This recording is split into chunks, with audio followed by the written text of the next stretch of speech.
Yun.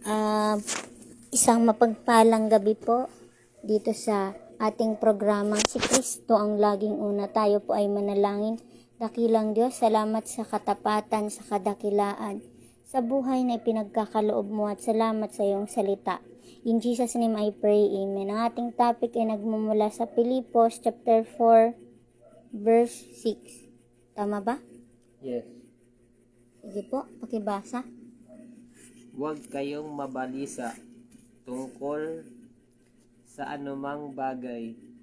Sa halip, hingin ninyo sa Diyos ang lahat ng inyong kailangan sa pamamagitan ng panalangin may pagpapasalamat.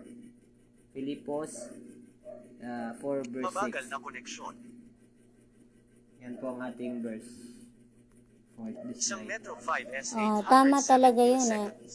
Imbis na mag-alala tayo, sasabihin natin, wala nang kakainin bukas. Yes. Wala nang pambili ng gatas yung anak ko. Wala May na kaming pamilya. trabaho. Sa Oo, sa may mga pamilya, sa may Lalo na mga kung- anak na nag-aaral. Kung maraming anak, ano? Oo.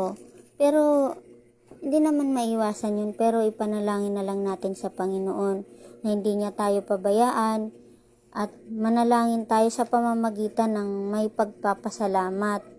Hindi yung kapag nabigyan na tayo, hindi na tayo magpapasalamat, nakakalimot na tayo.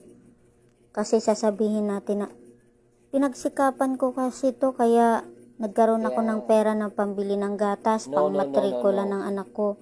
Ginamit lang yung pera na instrumento para mabili mo lahat ng iyong kailangan. Yes. Ginamit lang na instrumento yung mga material na bagay para makapagpatuloy ka sa iyong buhay dito sa lupa.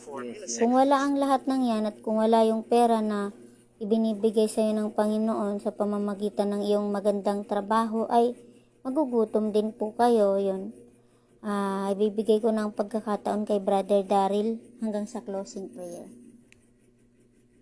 May tanong ako sa bawat isa sa atin, mga kapatid. Bakit ba tayo yumayaman?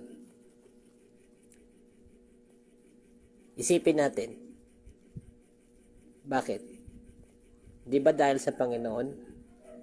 Oo, may trabaho ka, may maganda kang trabaho, pero kung kalooban ng Panginoon na kahit anong trabaho mo, hindi yan aasenso. Wala rin mangyayari kung hindi kalooban ng Panginoon. Pero kung kalooban ng Panginoon na ikaw ay umasenso sa kabila ng maganda mong trabaho, basta't nakikita niya naglilingkod ka sa Kanya, Mabagal na koneksyon. kahit pasabihin mong, Cage. 'di ba? Marami kang pwedeng gawin.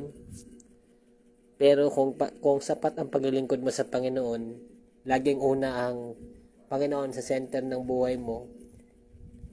For example, mga kapatid, ganito. Ikaw, kapatid na Mary Jane, 'di ba na-experience mong magtrabaho? Kung determinado ka, 'di ba na kahit na halimbawa may masamang na-experience ka, 'di ba, sa work mo, pero yung kahit na ikaw yung dehado, 'di ba? Pero ang Panginoon kumilos sa buhay mo. 'Di ba? Amen. Kung ikaw ay determinadong magkaroon ng asensadong buhay sa pamamagitan ng trabaho mo na 'yon, anong gagawin mo? 'Di ba dapat unahin mo ang Mabagal na Panginoon? koneksyon. Kasi 4 na Metro 2S 599 siya yung magiging center mo eh. seconds. 'Di ba? Yun tayo, mga kapatid. Ganun dapat ang unahin natin. Wag tayong maging, halimbawa, umasenso tayo, tapos sasabihin mo, kaya ako to nakamtan dahil sa sarili kong pagsisikap. Yes, true. Totoo yun. Pero kung wala ang Panginoon sa center ng buhay mo, makakamtan mo ba yan? Di ba? Hindi. So, yun po ang dapat na maging mindset natin. Kasi wala ka sa lugar mo na yan kung nasaan ka man ngayon. Kung ikaw milyonaryo ka, wala ka sa pagiging milyonaryo mo kundi dahil sa Diyos. 'Di ba? So, wag tayong puro ako. Wag tayong puro ganon.